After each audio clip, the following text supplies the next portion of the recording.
Yes, sir. Yes, sir. What's up, family? Welcome back and welcome in to another episode of The Rundown. I'm your host, as always, Drew Johnson, man. Really appreciate everybody that's been liking, supporting the show. It's been taking off this off season, you know what I mean? But it starts with you guys' support. So let's keep this thing rolling. As I say, the fall season is here. It's been a long off season. As I said last episode, it starts in January for us, or for a lot of us. You know what I mean? With the 77 circuit, transitioning to the spring ball period. Always good to get eyes on some schools that's been, some of these kids put on a couple inches, put on some size throughout that December through April period. So the spring ball is always good. And the summer, man, summer rolls around for the college camp session. Shouts out to brother BJ Hall, traveling the country, getting eyes on some student athletes in different regions and different coaching personnels. It's always a treat, right? I'm a Florida boy through and through, but I enjoy, scouting kids in other areas and bringing it back home. So, and then now, you know what I mean? We're here now. It's chin strap, shoulder pad, you know what I mean? Visor, back flap. It's that time now. You know what I mean? There's no more time for talk. The t-shirts and shorts are over with. You know what I mean? So it's time. You feel me? So as you can tell, I'm excited for this season.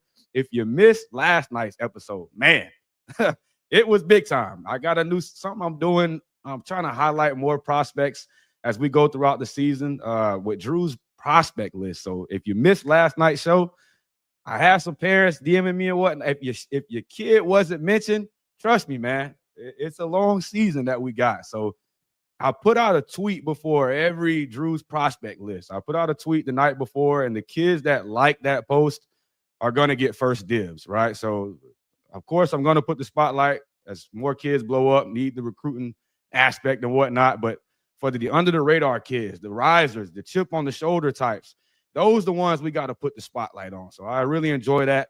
That's why I cut my skin in the game. But really good show for you guys tonight, man. Make sure you're hitting that like, hitting that share button. Really quick, I did something last night. I kind of want to do this again because we might got some new listeners tonight with some of the guests that I got on. But all right, if you're a new guest, you know what I mean, new to the family, you're kind of unfamiliar with what the rundown is. This is what we're about, right? Exclusive interviews and insights. Obviously, you're not gonna get this energy nowhere else in the state. I'm telling you. If you missed the interviews throughout the season with these coaches, man, it's behind the playbook. It's doing its thing. So these interviews and insights are only going to continue as the fall season ramps up. Some more coaches continue to hit me up. So we're going to have some more insights, even with, basketball or whatnot. If y'all don't know, I'm across a couple of y'all over right now. You know what I mean? So we got both sports on the horizon. So I'm excited about the exclusive things we can do on the rundown. Game previews and breakdowns, of course. We did something last night with a prediction type show with some of these kickoff classic games, but I want to have some previews and some breakdowns as these games roll throughout the season. Man, exclusive Friday night coverage. If I find a cameraman, guys, I got two on the list. If I find a cameraman, I promise you, nobody is going to be able to do what we do on the rundown with these Friday nights. I'm going to bring it's going to make you feel like you on the sideline yourself. I'm telling you. So we get that cameraman, y'all just be ready and put your bootstraps on. But Drew's prospect breakdowns is here to stay. Really good crowd and audience last night. It really seemed to enjoy it. So we're going to expand that a little bit more. Some college football talk. I'm a college football guy. I'm a big time college football fan. So I want to, I've had on a lot of guys, as I talked about last night, that covered their respective schools, do a great job. So we're going to expand some college football talk as that comes up. Maybe some NFL, you know what I mean, if I want to, and some hoops insights. If you don't know, I'm the lead scout over at Prep Hoops Florida as well. A lot of coverage every single day if you're missing out on that. I know Prep Red Zone Florida, the platform and whatnot you guys are used to, but go check out Prep Hoops Florida as well. So we have some hoops insight. So that's it for the rundown. My family, if you're just getting used to the show, you're just getting used to my channel, man, that's what you can expect here. But packed show for you guys tonight, man. Two great guests. Before I give you guys a preview of the show tonight, gotta show some love to our sponsors, man. Of course, man, my brother, as always, shouts out to my brother Lance Leggett over at Taste One Boiled Peanuts. We're gonna be getting these in more of you guys' hands, as I say, student of the week, athlete of the month, player of the games, whatever we want to do, we're gonna be passing these out, man. And for sure, another meeting tomorrow. The needle is moving with my Quench Hydration family. Shouts out to Quench. You know what I mean? We're definitely trying to expand this thing in the state of Florida. Some of the best packaging and products you're going to find on the market. NSF approved. My guys with wellness and hydration, you want to throw away that blue 40, red 40, Gatorade stuff, and you're looking for the real deal, definitely get in contact. Use that code right there, Quench discount code. So, all right, man, let's go ahead. As I said, I got a double feature for you guys tonight. I'm excited. First up, we'll have Josh Wilson of FloridaHighSchoolFootball.com on. You know, one of the state's top voices in high school football coverage, bringing insight on teams, players, and storylines from around the state, all over Florida, man. So it's big time, man. We got to spotlight our individuals who go above and beyond for high school sports coverage. You know what I mean? We also don't make nearly enough, as we're going to be talking about these coaches and whatnot. But man, the shouts out to the ones who grinding for the high school scene. So we'll have Josh Wilson on here in a sec, and then big time guest, man. I don't know. I hope DeSantis, you teachers, you coaches, whoever, man, everybody needs to tap into this one tonight. We'll be joined by the executive director of the Florida Coaches Coalition, here to talk about the mission, impact, and the future of advocating for Florida coaches and student athletes statewide, right? And just before I bring on my first guest, man, let's add some context to that, right? What is the pay problem in perspective from my Texas family, my Georgia, my Alabama, Louisiana? I know you tapped in, so if you don't know, man, I don't know Florida football. I'm a Florida boy, so you can't match this state, right? When it comes to producing athletes. But when we look at our coaches, man, they rank near the bottom. I don't know. I think Florida might be at the bottom nationally in average high school coach stipends. So, man, we got to do something about that, right? It's a little different with public and private, but it's not where it needs to be. On top of the teaching duties and the other jobs, second jobs that they might have to take. So, and some counties assistant coaches make as little as $1,500. You know what I mean? That's less than $2 an hour. So for the time they put in throughout the season, that's abysmal. It's a tragedy. So we're gonna be highlighting that for real. These aren't just coaches in between the lines. These are mentors, part-time role models, academic advisors, recruiting coordinators, but more importantly, life skill teachers, teaching discipline, time management, resilience.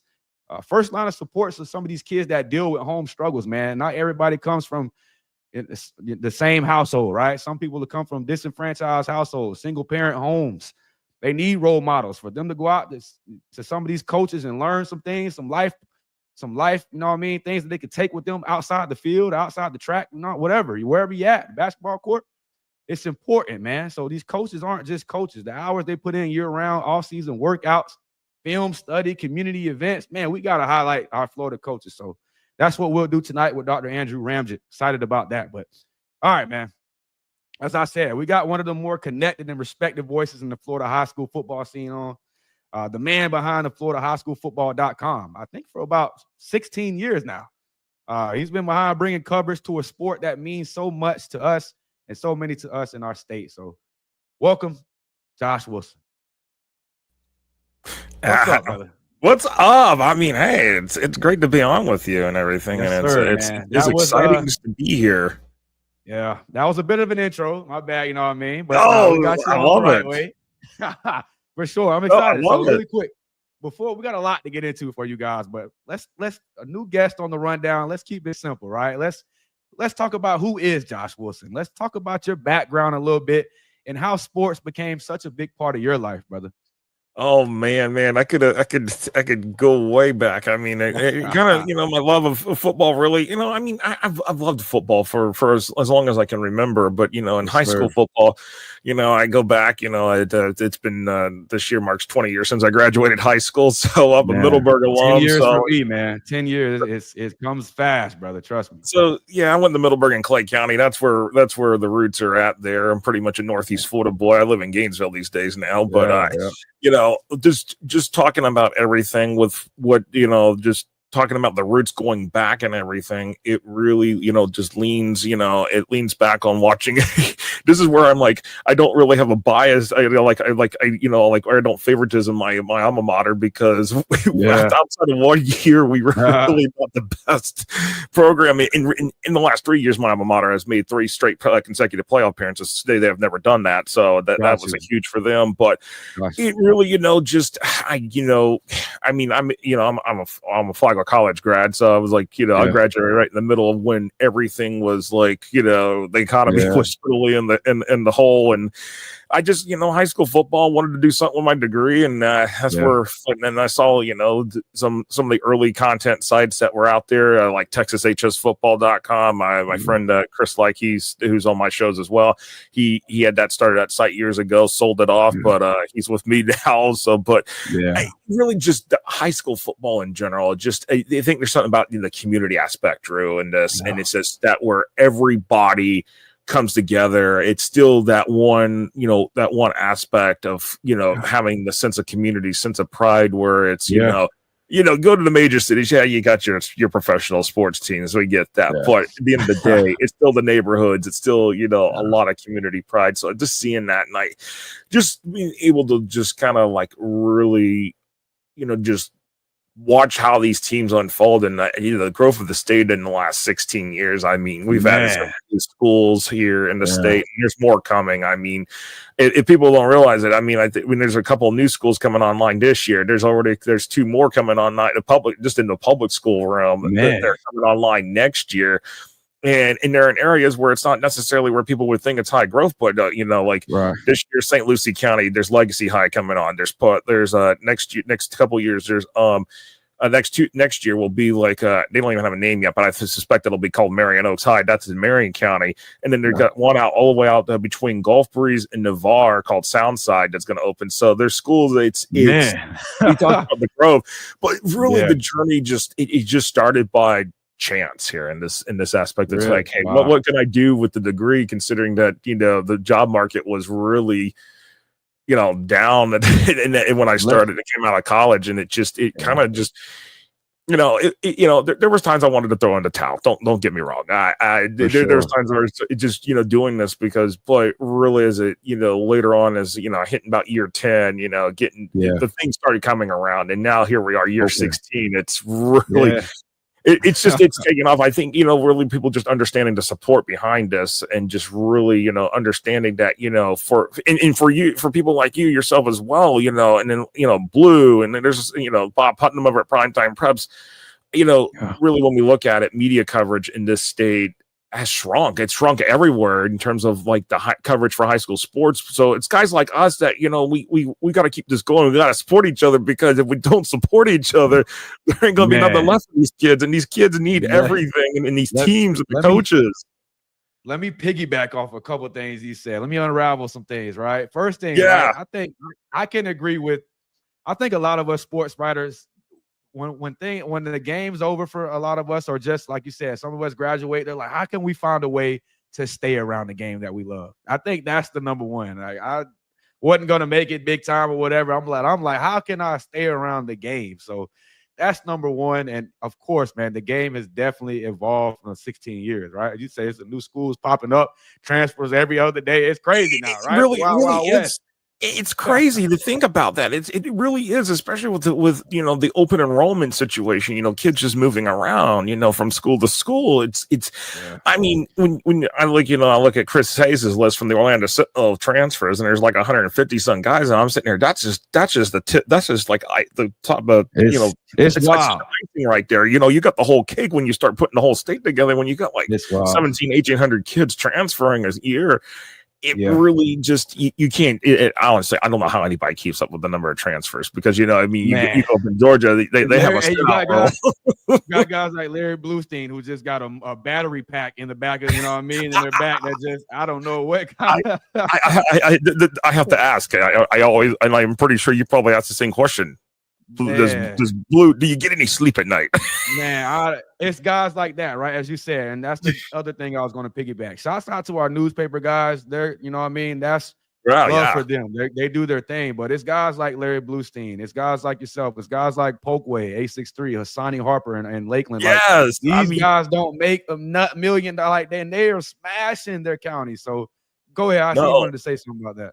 Oh, no, absolutely, because it's guys like that that is going to keep this going. It's because we have to have, we've got to be able to support, especially a lot of the independent, content creators that are out there, because if Yeah. we, a lot of people's like, oh, well, you're FloodHSFootball.com, you're a brand. Well, yes, I'm a brand, but I'm also a small business. It's not, I'm not rolling around in $1 million. Guys, like, y'all have to understand that. Parents, like, we do this for the love, man. It's We do genuine this for the love. love, and that's why I think, you look at it, and I mean, I get it, like Prep Red Zone and Prep Hoops, what you do, hey, there's a subscription fee. It's not because it's free. It's hey, hey, in order for us to do this, we have to be able to make a living of some kind, because hey, if we're not able to do that, we gotta go look in the other direction. They don't say nothing when they gotta sign up for that Rivals account. They don't, when it's 247 account, they'll sign up, man. Y'all sign up for the Prep Red Zones. Y'all sign up for the Florida High School football. Like, we out here boots on the ground. That's real boots on the ground. That's the big thing. I say that because it really is, with this being able to really just drive home, like, hey, we're trying to bring all this coverage, but if you want it, you got to help support us, because at the end of the day, if you can't support us, then we're not going to be able to bring that to you. So that's where I'll just say that, just to close that out. Make sure you support the Rundown, because next year that it might not be there. Well, no, absolutely. And of course, I've got my shows too. So we anything you can do to support us guys, I support Drew, support myself, support Blue, any of these guys that are just doing this stuff. It really is important, because otherwise, you're not going to be able to have us around. And I express that because it's really, it really means a lot. Well, I just seen the Pasco County football guy. He on Twitter, he has a good following. He's been doing it for years. And Tom Ketchum. Tom Ketchum. He's done this for a long time, and I saw that last night. I haven't had a chance to message Tom, but or even call Tom. I may call Tom, and because honestly, we may not agree on everything, but really what Tom did was really give Pasco County a lot of exposures, and to see him kind of step away from this after the season, if he makes it through the season, what he's saying, it saddens me, because really it's guys like that, that, hey, in order to provide all this coverage, we can't all be in one place at the same time. We can't be in 10 different places at once. Yeah. So it helps being able to support each other like this. And when we lose people like that, it's sad. Yeah, my shouts out to my brother like Andy Villamarzo and guys like that, or Coach Green, those Tampa Bay area guys. They do a great job for that area too. But we need guys like that, individuals, and even guys like Andy Villamarzo. But let me take you down memory lane really quick, Josh. Yeah, take us back. You know what I mean? It's around those 2010 days. Like, what was the light bulb moment? What was the light bulb moment for you? Like, man, like, I have to create a platform for high school sports. Like, there's a window open for me. What was it for you? I think it was just digging around and really seeing, like, there's a lot more room for exposure for football in this state. And, it just really just looking around and seeing, and, and in days, you just had the Rivals, the Scouts. I mean, you didn't have 247 yet, On 3 didn't exist yet. Yeah. So I mean, social media. I talk about social media, the aspect of that. Social media was still in its infancy. I mean, when I was in college, right. I graduated in 2009 from Flagler, and Facebook was probably about 5 years old at that point when I graduated college. I mean, when I got to college, someone was like, "Oh, you got a Facebook?" I'm like, "What is it? A book with a face?" I mean, that was my reaction. I was like, really? There was MySpace, but really, Twitter at that point, which is now X.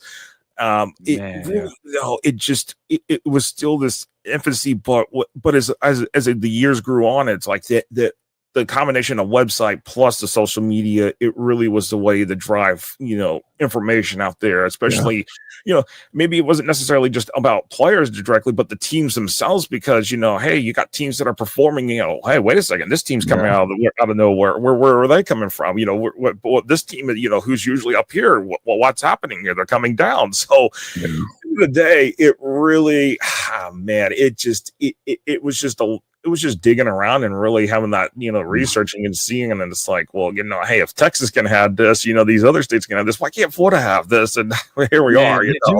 the early days, did you have to grow the site like on Facebook and stuff in its Oh, I had to infancy? grow it. Like that's where you had to post like what was the grind like growing the Oh, site? it was posting on social media. It's still to this day. It's still that Yeah, for grind sure. because of social For media. sure. But where it really kind of took off was Twitter, because that's where a lot of people were able to Yep. get information. A lot of the players are still on this platform to this day. Yeah. A lot of people get their sports information off of there, and I think it's because you can digest so much in a certain amount of a snippet versus one long post on Facebook, and you're like, Yeah. oh, so it's For but sure. each platform's got their own. Of course, Instagram came around later, but the big thing that really is just stuff with the website. YouTube is a big thing these days, especially with streaming and stuff now.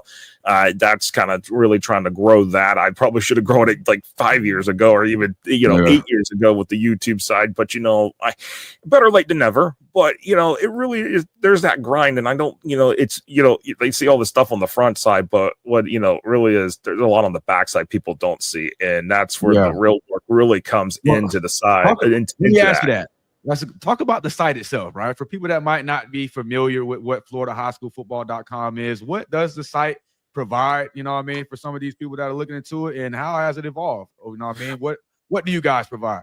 I provide, I focus more, on the team stuff. Obviously the team strengths, the team weaknesses. Obviously, we're going to highlight the players, when what they're doing on the field. Obviously, statistical wise, been doing all state teams for years with in terms of tackle football. But also, I'm going to point this out. I know that a lot of people don't cover it, but it's growing. Is the girls flag football side? That's a big side that I've done for almost a decade now with that. And a lot of people questioned me then back, 10 years ago. It's like, well, why are you covering a girls flag football? Because it's not a college sport. It's not a scholarship sport. And I'm like, just wait, it's going to be a scholarship sport. Well, now here we are. It is a scholarship sport, and it's about to hit the Division I schools here in the next few years.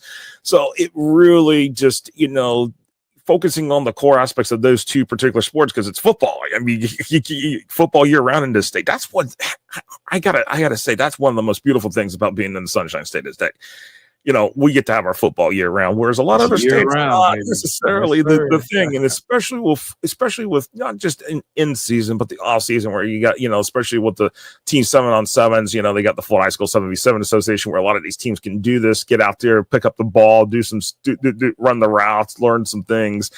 I think that's what makes it really, hey, we're a state that's full of talent. We have great coaches.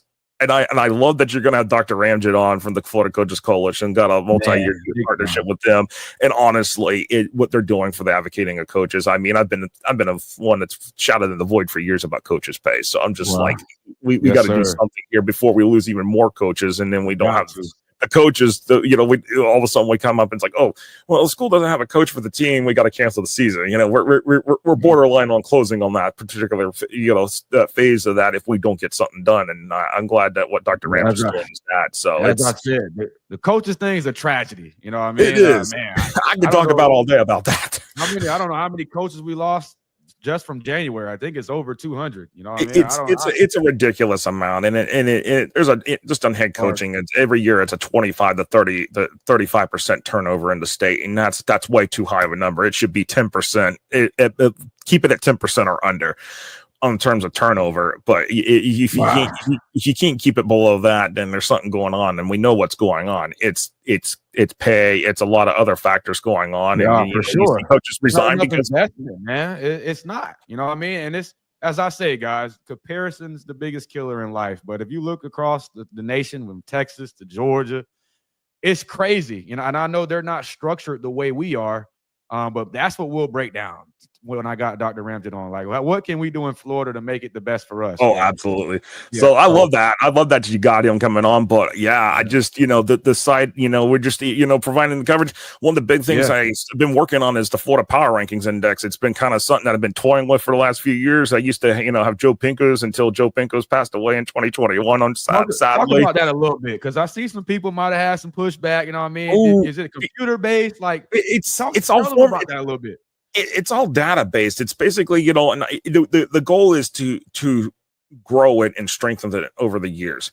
all right, we'll start with the core nucleus, obviously last year's information, using data to start as a start base, and then looking at the schedules this year. So forward looking into what, because schedule, a lot of schedules, it used to be, oh well, you set a schedule in the 2-year cycle, that's your schedule for the next 2 years. Not so much anymore these days, because teams are swapping games in and out. It's like, hey, well, just today it's been one. I think Miami Central. That one was a big one that came off the schedule. Man.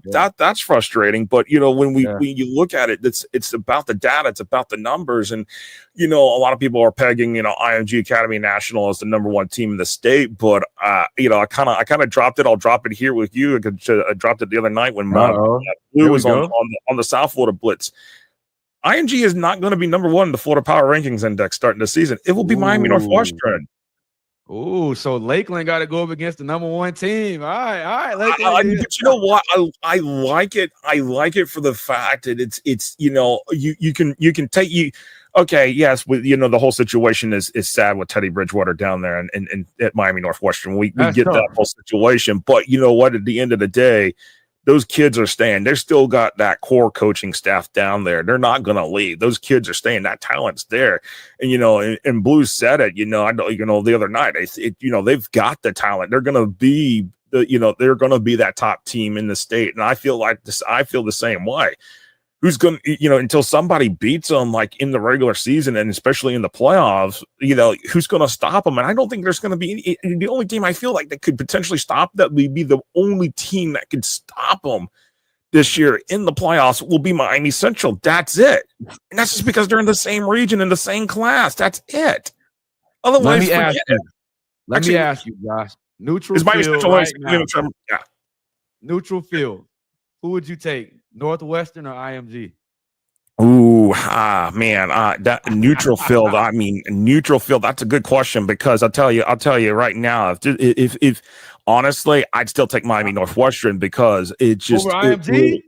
I think, yeah, because I feel like, if you put them on the talent wise, I think the talent just there at Northwestern. I mean, after that state championship game, when they did reigns like that, I was like, whoa, I mean, you could put them almost any team on the field basically. And, they're going to trounce you. And that's what just really kind of just impressed me about how they did it last year. Because Reigns, IMG got 2028 quarterback. Well, but I mean, I get it. Obviously, we're just speculating, but that'll be, I don't know, man. I would, you know what? TFA?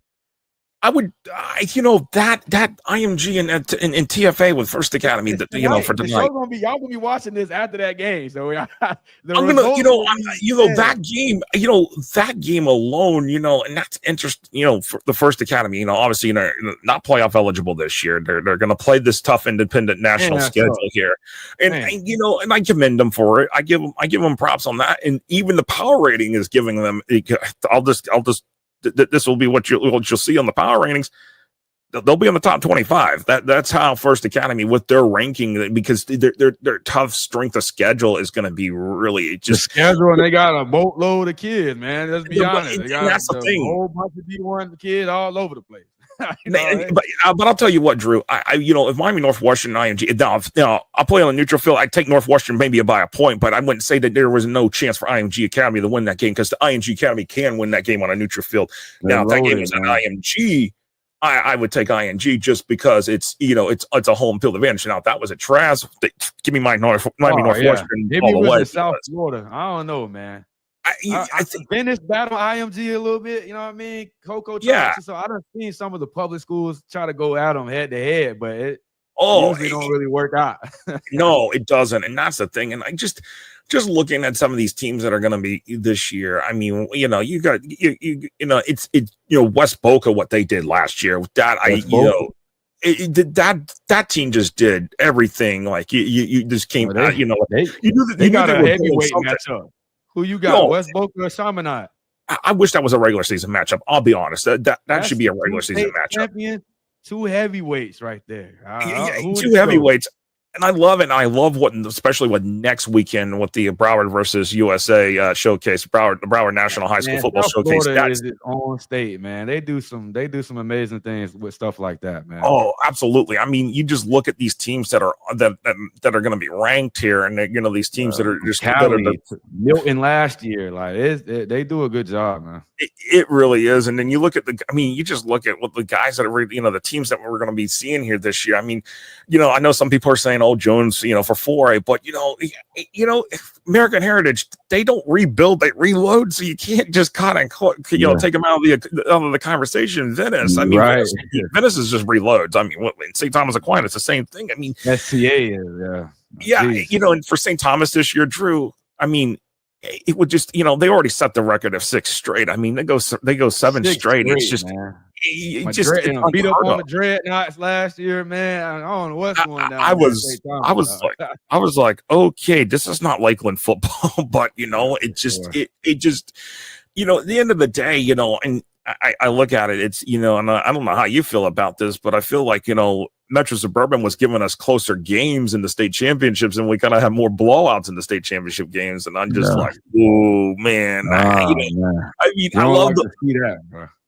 And I'm just not a big fan of blowouts in the state championship game. So I'm hoping with the reclassification that's coming up after the season here, because South Florida just ran the table, dog. I don't know what it was last year with South Florida teams, but they just ran the table, dog. I'm going to tell you the rankings right now are saying that it could be a potential another almost clean sweep for South Florida outside of a couple classifications. Man. That's just the way it's looking. Man. Jones, Lakeland, somebody, dog. Armwood. I'll tell you this with the Florida Power Rankings Index. I'll tell you with this, Drew. It's is every ranking system going to be perfect? No, and I don't, and that goes both for computer and that goes both for opinion as well. There's no perfect ranking, but to have a collection of rankings and to kind of get an idea. Hey, what are you seeing that I'm not seeing? What am I seeing that you're not seeing? That's what I'm going to do. I got to respect just for that, right, man? That takes a lot of work. You know what I mean? It does take a lot of work, especially compiling schedules. I mean, the schedules. I mean, some people are still like, well, I spent hours trying to get all the schedules compiled because that's new. Because I had to have all the schedules in order to be able to build the base out for preseason ranking. Like this ain't easy work. Like a lot goes into this. So just to discredit or just whatever, even with the Pasco guy, like, come on, y'all. It really is. More love.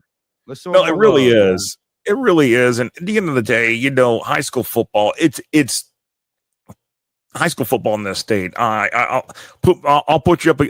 I'll go put us up against California. I'll go put us up against Texas. I'll go put us up against Ohio.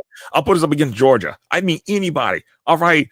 We'll come to your place. We'll meet you at our place. We will put you. We will go up against you. Sure. I will take our brand of football every day. The investment like that, those facilities, the weight rooms, the nutrition plans. Like they have 10 times more. You know what I'm saying? Than our kids playing in the sandboxes.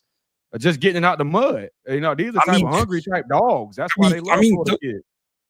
Those kids down there, especially around the Buck area, they go hunting those rabbits in the sugarcane fields. and the North Florida boys, you know what I mean? Yeah, I'm married. Yeah. That's where my family's at. You know what I mean? They're deer hunting right now. You know what I mean? Exactly. Boys. So we got to. It's the full package with Florida. That's why I love it. Absolutely. It really is.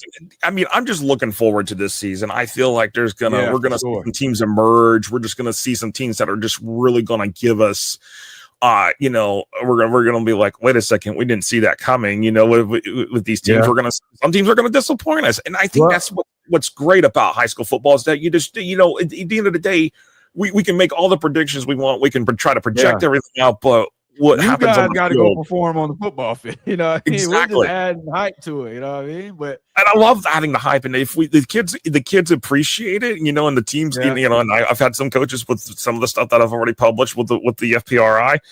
They're using this bulletin more material. Well, good, because at the end of the day, hey, I want if it's not necessarily favorable for you, hey, come back and prove me wrong. I want to be proven wrong on some of these guys. as you talk about that, right? You talk about getting these guys hyped and whatnot. You do a great job with the Florida high school football site, but another thing you do and a couple of guys around the state is let's talk about the media day events you guys put together. Oh, You're part yeah. of a couple, the Tampa Bay Bucks facility and another one in the North Florida Gainesville area. But for people like yourself, my brother Dan LaForce, who did a great job with the Central Florida high school media days. For those that don't know, man, like what goes into something like this? Like what goes into putting something together on this type of scale for you guys like Dan? Like what goes into that, brother? A lot of sleepless nights. Keep it real. Yeah. No. There's some nights where it's just not a lot of sleep, but it's really getting down. So I got a little bit. Contacting coaches. I mean, you really got to get on the phone with some of these guys. I mean, you know, sometimes email is not always the best smoke signal that you can send out to these guys. You got to get on the phone with them. Got to nail them down, and just really lining the teams up and creating the schedule, and just even down to the production format. Just and making sure that everybody's in place. Because even leading up to the day off, you're gonna you can ask for what 4 or 5 guys you're gonna bring, and you end up having a switch out of the 4 guys that the coach said they're going to bring 3 out of 4 that are having to be switched out. So it really is a lot of nuts and bolts, and it's just getting everybody in place, like with all the hype videos or the photos, it's just really there's a lot of nuts and bolts that go behind it. It's like, hey, everything on the front side, looks glamorous, but really at the end of the day, there's a lot that goes into it, and you're having to start planning months out in advance because you're really trying to make sure, okay, well, do you have location nailed down? Do you you want to catch the coaches before going home before summer, because when summer break hits, a couple of weeks off, and scheduling, man, it's always tough. It's always the scheduling, and then making sure that hey, okay, the dates line up, making sure that another thing is trying to not conflict with other media days around the state, because we're really trying to make sure that hey, we want as much attention on these guys, so we want to make sure that hey, people are available. They know that it's hey, okay, we're you're on this date, okay, we'll be on this date. That way, all the guys from all the different sites, independent sites, the rivals 247, they can try to be there. Let me ask you, Josh, I talked with Dan about this as Dr. Ramjit's in the background. About 5 more minutes, brother. I got a few more questions for Josh, but for sure, for the schools that might not attend it, they might be on the fence about it, or like, why are media days important? As we take a look at the Big 12 media days, at college football, why is it important for kids, to put their face on camera, get acclimated to talking to businesses, to media, and get a chance to share what they've been working on throughout the offseason? Why are media days important for the state of Florida? One, it's important to get the understanding first. At first, it's about the team chemistry. What's going on with the team? That, I think, is the biggest thing, is hearing from some of the leaders of that team. What's going on? How's the summer workouts been going? How's off season treated y'all? Like, what have y'all done as a team? What have you done to build that team chemistry? Because obviously, some teams, you're gonna have a heavy senior class coming next. For some teams, you're plugging in a lot of new starters. So it's important to hear from each of these teams as, everybody starts 0-0 on the field. Hey, everybody, when you start the season, you control your destiny at this point. Everybody controls their destiny at this point, starting at the season. So that's one of the big things I feel like it's important just to hear from each of these teams, about what's going on. And it gives them a chance to be able to, one, for some of them, it's getting used to public speaking. It's getting used to being out in front of that camera, because cameras, they're going to be out in front of you more and more as the season goes on. And especially if you're going to play football at the next level, regardless if it's Division I FBS or NAIA, for all the, in all in between of all the conferences and all the divisions, there's going to be some form of aspect of media. Okay. Maybe it's not as heavy in the lower levels, but if you're a guy that's going to be playing in the FBS level or even FCS level, there's a ton of media that it's going to be around you. It's going to be following you along the way, and the cameras are going to be there. If you're going to be a guy that's going to go play at a Power 4, I'm telling you right now, those cameras are going to be up in front of you almost every single day. They're going to be. If you're a guy, you're going to expect the camera in your face, right? Yeah, and I think this is, for media days, this is that important aspect of introducing these guys to that, especially the fact that, hey, we're gonna okay, not every question is gonna be a softball question or a fun question. Some of those questions are gonna be tough. It's gonna make you think. You gotta have critical thinking in this. And man, it's important. Go ahead, brother. Yeah, it's important. As you said, it highlights the captains. It highlights the veterans on the team. It shows the chemistry, the camaraderie that they've built throughout the offseason. And these are still young men. So we human beings, right? They get a chance to ride up with the boys, you know what I mean? Go out to eat with coach, you know what I mean? Chop it up a little bit with the guys. They got TikTok stations across, building their brand, getting content out of it, talking to vendors. Like, it's a whole event. It ain't just get on the camera, media day. Like, they get a whole event out of this. And kids aren't kids forever, right? You got to enjoy this time in your youth. And this is something big that they can look back on, you know what I mean? Even when they're adults, if they don't play the game. So it's big time, man, for the kids. It's a whole event for them. But let me ask, because I want to ask about this, right? As we talk about sponsorships, because if y'all don't know, man, I'm talking with Dan, Josh, Hassani, guys that do these media day events. You can't do them without sponsors, right? Businesses that invest into what you believe. It's not for free. It's hard to get all these schools, and you know what I mean? So I want you to talk about that, right? As I try to expand on some of these sponsors as well, because I read your comment about the importance of sponsorships. But can you explain why business support locally and statewide is so crucial to help guys like ourselves continue to push coverage?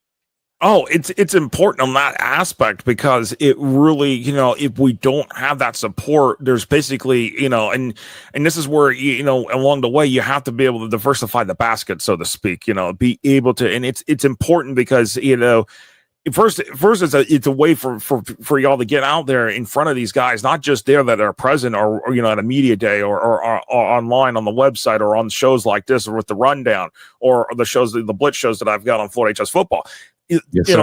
It's reaching out not just to these kids, but the coaches, the parents, the communities, because really these are the people that are spending the money. They're the ones that are going to be making those purchases, especially for their athletes. And you know, some of these athletes are going to be making these purchases.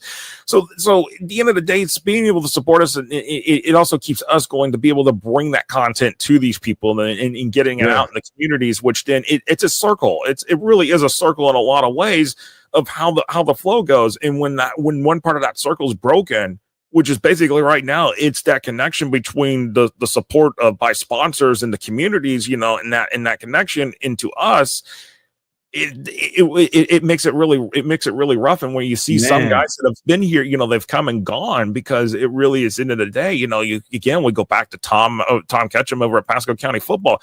He's not collected one, you know, single penny, and he spent a lot of money over the years. And really, you know, it's sad because, you know, he should be able to make something, but he hasn't. And I understand why he hasn't done that. You know, that I know that's not everybody's cup of tea, but you know, really, you know, you gotta be able to support these guys, these people, you know, along the way. I'm talking about landscaping. You know what I mean? Those companies, you know, anything. You know, if you want your anything in front of a wide demographic of student athletes, parents, administrators, like this is where you come for to have your business shown in front of. So.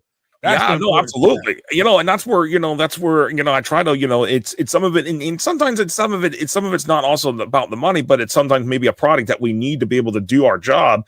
And I can demonstrate one, like Box Out Sports is one where the trade-off is using their software.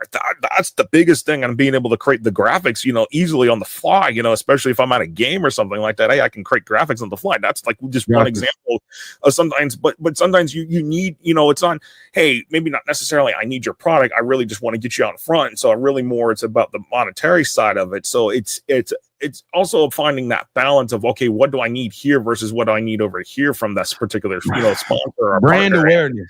That's the biggest thing, right?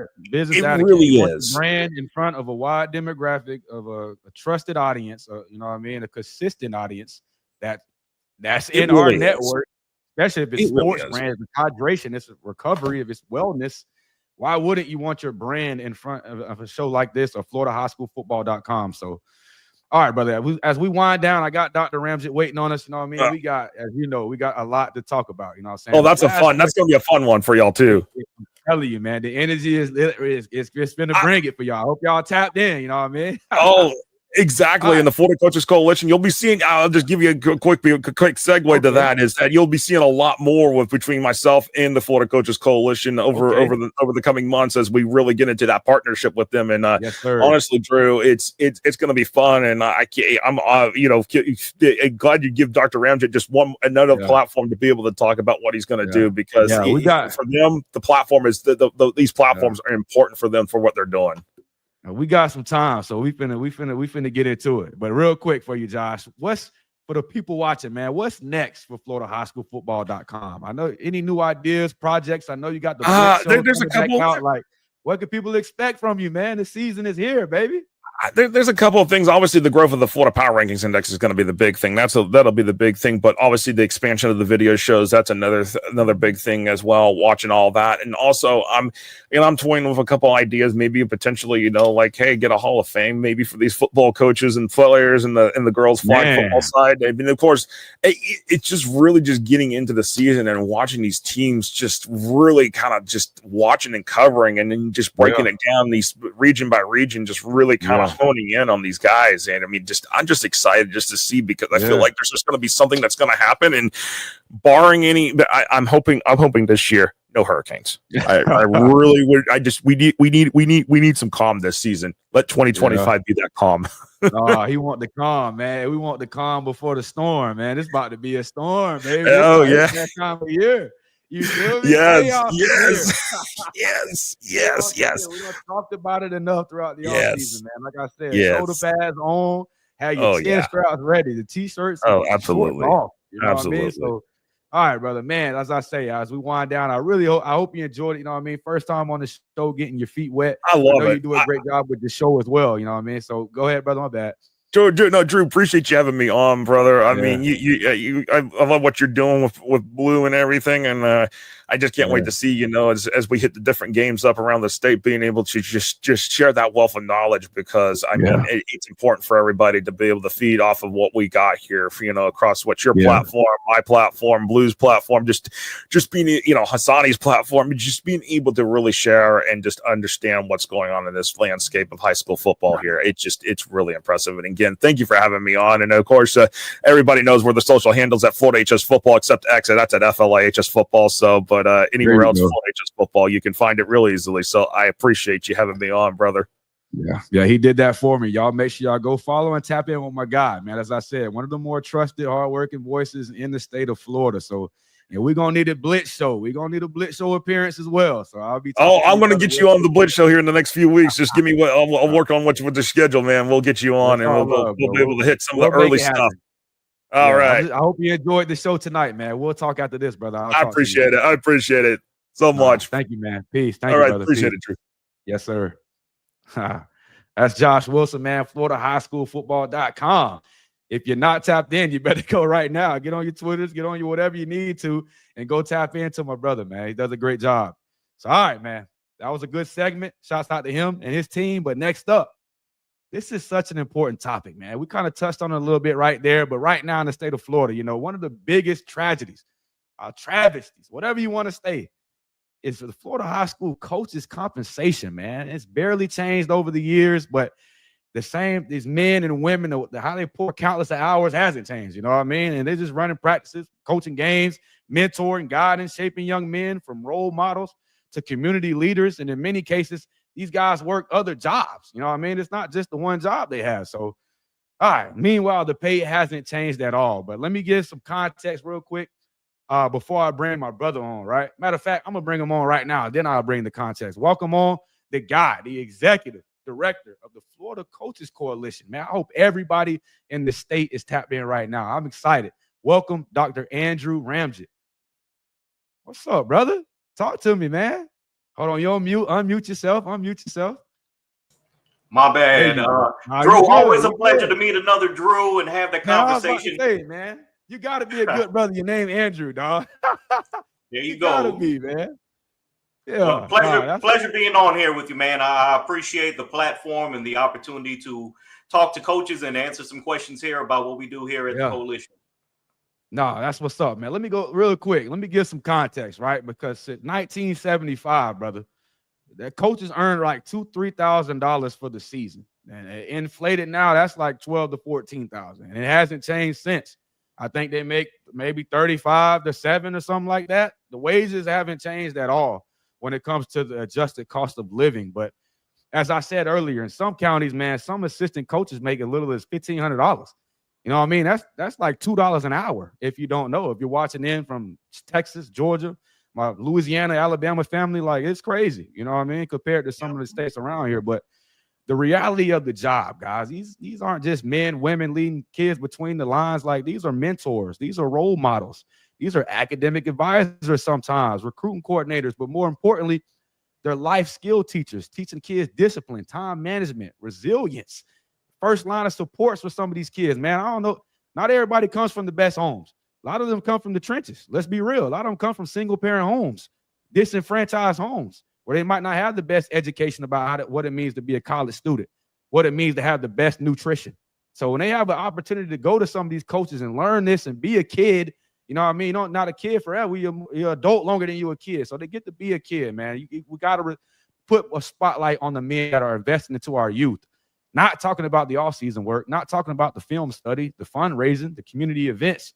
Dr. Ramjit, it's crazy. You know what I mean? But all right, that's a lot right there for you guys to digest. But before we dive into the issue, man, as I said, we got a lot to talk about tonight. I hope everybody's tapped in, especially with the Florida's Coaches Coalition. But before we dive into that, let's dive into your background a little bit, brother. Let's go down memory lane a little bit. Talk about how did you get involved into sports early on? And can you kind of share how your journey in sports and education led to becoming the executive director of the Pay Florida's Coalition, brother?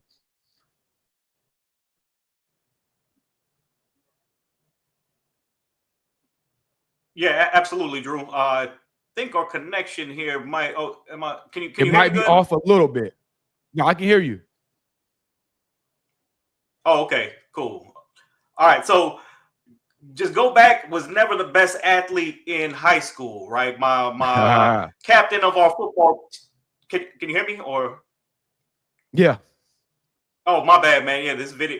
It's probably the video on my end. It's raining a little bit out here in St. Cloud. But I was gonna say, never the best athlete or captain of our football team. Funny enough, back in high school, Everglades High School class of 2005 was John Garcia Jr. So everybody knows John Garcia. That's my guy. No, that's John Garcia played? No way. You talking about John was a lethal linebacker, man. John could have. Yep, at Rivals. John wasn't hitting nobody, man. Come on, John. Man, John was laying it down back then. I mean, you look at John now. John doesn't look like an athlete, but I think most of us at this age, right? Like you a little bit.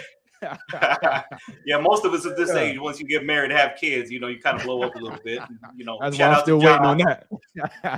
Yes, sir. But went to college out at Florida State, and once I graduated, just straight into teaching. I wanted to impact the youth back in my home city, Miramar, Florida. So started teaching at Parkway Academy, which was in Miramar, Florida, and our coach at the time, Coach Harris, he just needed some warm bodies on that coaching staff, similar to your coaching staffs now. And I didn't know a lick about coaching, but I said, you know what, I'm going to do this. I want to help these kids, and always enjoyed football, right? Not necessarily the best player, but for sure. You know what?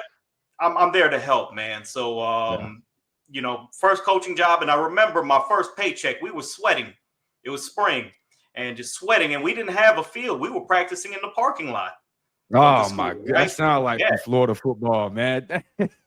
What? Man, the Parkway was on the borderline of Broward County and Dade County, right? So okay, I see now. So funny enough, it's probably a little rough back in the day. The front of the school was in Broward, then you get to the back of the school, and technically you're in Dade County, right? What? Man? It was one of those situations. That's crazy, man. but either way, man, during spring practices, just put in two weeks of work, right? Just so much work in that heat, man. Just sweating and just working these kids out, having them lift weights. And I remember just waiting on that paycheck. I'd never asked, Coach Harris, how much I'm getting paid? Paycheck's going in my head, right? I'm like, oh, it's at least going to be minimum wage. They're not going to pay anyone, anything less than minimum wage. And I remember when I got that paycheck that Friday morning, went on the computer and looked at the stub itself. It was only $59 and some change. Well, I said, I said, no way. This is not right. I was like, this can't be right. So I waited until lunch and, went to Coach Harris and I said, Coach, what is this? Like, I think they got this wrong. Who do I talk to? And he just looked at me with half smirk on his face and said, welcome to Florida high school football. Wow. I said, wow. I said, this can't be. And over the next Welcome few to years, Florida. Wow. his exact words, right? This was Wow. back in 2012, right before I got married. That's so crazy. A new coach can come down here today and still resonate with welcome to Florida football when it comes to the pay. That is ridiculous. Go ahead, coach. My bad, man. No, you're good, man. Yeah. Not much has changed, and I'm sure we're going to talk about that. And yeah, for sure. The thing is, I coached another few years, and then it was just I couldn't do it anymore. Had a newborn at home, another baby on the way, and my wife, met her at Florida State, but she's not an athletically inclined person, right? She works in HR, so for her, you're putting in all these hours. Yeah. Why isn't it bringing home more money? You're away from me. Yeah.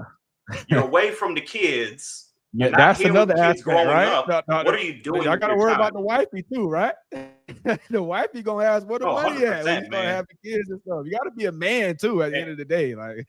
And just going off topic real quick, and I always go on these tangents when something pops in my mind. Man, do your thing, brother. Coaches' wives, right? At least football coaches' wives, what they really have to endure, especially during the fall, with their spouses being gone, right? And for these coaches' wives to be able to hold up the households, I mean, just shout out to the coaches' wives, because it's just so powerful what they're able to do for their husbands to be able to coach on the field, knowing that their husbands are going to be gone for an extra 40 hours a week. They're not going to get home until the kids are in bed, and they're not bringing home money. They allow their spouses to chase these passions, right? Yeah. Anyway, let me tag on to that real quick. It's a new day and age, guys. You know what I mean? Especially kids, young adults around my age. You know what I mean? Women, you know what I mean? They kind of expect certain things. You're not bringing home the bag, and you want a family. Questions gonna start popping up. You know what I mean? So it's a lot to deal with in balance. Do I want to pursue something I think is my calling, or do I want to provide for my family and be a man? In this society that we're in. So. It's tough. It is, brother. That was a good point. Man, it's a hard decision for families, man. And shouts out to the wives for sure. That was a good point, brother. Yeah, 100%. And I know we're gonna probably get back around to it, but continuing with my journey, ended up going to school, back to school, getting the master's, getting the doctorate. Yeah. The goal, I figured, I'm done coaching. I want to be a superintendent. Around that same time, 2017.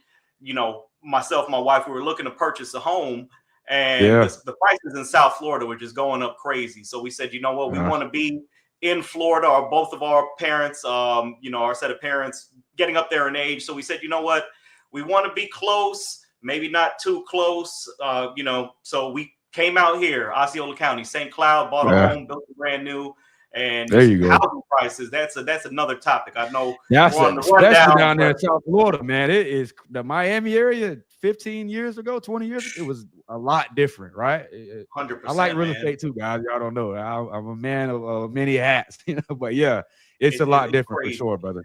So came out here, and I got my first job back at Cypress Creek High School, right in Orlando, and joined the coaching staff there. Well, funny enough, I didn't reach out to the coach when I got there, because I'm like, listen, now I'm up to 3 kids at this point. Oh, man. Okay. End of the season. As soon as the season ended, they were 1-9 that season, I believe. I talked to my wife. I was like, you know what? I'm back in the school. I have so many players in my class, and, in our free time, we're just talking ball. I miss it. Would you be all right if I went back now, the football season's over, going into the spring, if, I help coach weightlifting and, just do some spring ball? She was fine with it. She said, you know what, go do it. I see that you miss it. Because at this point, man, I was just analyzing plays. I have software, and I'm drawing up plays and analyzing, like Acho, right, on Fox Sports. Oh, okay. Board, man, right? Just stand around the game any way you can, you know what I mean? Yeah, man, because once you coach, man, you get out of it. You feel it, right? You miss it, man. You miss being on that field, and anyway, so start coaching at Cypress Creek, did weightlifting. We were doing spring ball, And then a position opened up at Lake Nona High School. Lake Nona, okay. To be a dean. Now, the thing in Orange County, being a dean, you're not an administrator. You're classified as a teacher. You have administrative responsibilities. So being that you're not an administrator, you can still coach ball. So I remember, sending an email out to Coach Paradiso over at Lake Nona to meet with him to see if he had room on his staff. And I went to Lake Nona one day. It was towards the end of that school year, and sat down and had a great conversation with him. And very big mentor for me, because when we sat down, the first thing he said, he didn't ask anything about football. He said, "Tell me about your family." I was like, wow. This guy really wanted to know me on a different level, right? So it was going in the right direction right there. First question, like, okay. Absolutely, man, because I'll tell you, I've served under some head coaches, and they're just not personable people, man. They just needed a warm body on staff, and they treated you like crap, right, as an assistant. But Diesel was different. He made you feel like you were part of the family. So went through football season, and then COVID happens, right? And during COVID, everybody's wondering what's going to happen to my job, and et cetera, et cetera. And I was told that they were looking to cut back on one of the deans at the high school because they didn't know what attendance was going to look like for the next year. And I figured, I'm the brand new hire. They're going to keep the folks that have been on a little longer than me. Yeah. So I started looking for jobs, right? I've said, I got to pay the bills. I got a family. So came across a job in Brevard County for a county athletic director. I said, well, I've never been an athletic director, but you know what? I meet these other qualifications. I've coached for a number of years at this point. I have a doctorate. Why not? So applied for the job, and I ended up getting the job right after COVID. I started July of 2020. I was in the position for 3 years. And in the time in the position, met a lot of coaches, almost all the coaches in the district. I wasn't an office guy. I didn't sit in my office. I was out at the schools, meeting with coaches, talking to coaches, getting a feel for what they have going on. What do they need help with, right? What can I provide them in my role to help make them successful? And, in that time, I met so many coaches, and, it really opened my eyes. I was over here, struggling, just teaching and coaching at a certain point, but you had some folks with 3 jobs, right? They would coach, they would teach, they would coach, and they would have different jobs, whether as a tutor, delivering for Instacart, whatever it is. You had folks working Uber, whatever, just to be able to provide and to coach, because it's their calling, it's their passion. I've never met an educator that said, hey, I got into education for the money. I think all educators know what they're going to make, right? They want to be there for the kids. But it comes to a point where you really have to sit back and say, am I doing harm to myself and my family by continuing to do this? Right. So anyways, as I continued on in my role, I brought my concerns to our superintendent, my direct supervisor, who was the assistant superintendent, and they just did not seem to care about it. I said, wow, this is crazy. They didn't. They said that's a union issue. Their exact words, that's a union issue. Man, welcome to Florida football again. It gets a little better. It gets a little better, right? County athletic director meeting, right? All the county athletic directors meet every few months. The topic was brought up again. What can we do for coaches? Brush aside. Brush aside. It was a group chat. All county athletic directors, right? What can we do? No response. Wow. Crazy, right? So now we're jumping into December of 2021. In Brevard, we had just lost 2 great coaches, long-time serving coaches. One was a coach at Vieira High School who's now in Georgia. And I said, you know what? Everyone wants to stay silent on this issue. And I just had one of those moments where it was like, you know what? Somebody has to say something about this. So created a Twitter account, right? The best way to vent, right, for a lot of people is just jumping on Twitter, right? And just taking your feelings out. Easy way.